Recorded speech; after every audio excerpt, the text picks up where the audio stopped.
গায়ত্ৰী মন্ত্ৰ সদ্বুদ্ধিৰ মন্ত্ৰ।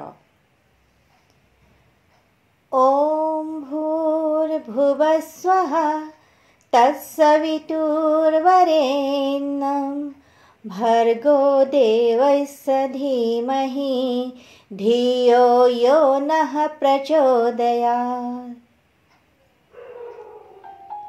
আজিৰ কাহিনী ভাল হোৱা অৰ্থাৎ ভলে বনো।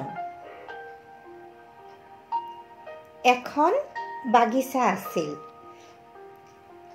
তাত থকা এপাহ ফুলত পখিলা আৰু মৌ-মাখি দুয়ো আহি পৰেহি। এদিনাখন পখিলা আৰু মৌ-মাখি দুয়োটাৰে ফুলৰ ওপৰত বহাৰ নিজৰ অধিকাৰ আছে বুলি কাজিয়া কৰিব ধৰিলে। এই কথাটোৰ মীমাংসা কৰিবলৈ ভাটৌক মাতি অনা হ'ল।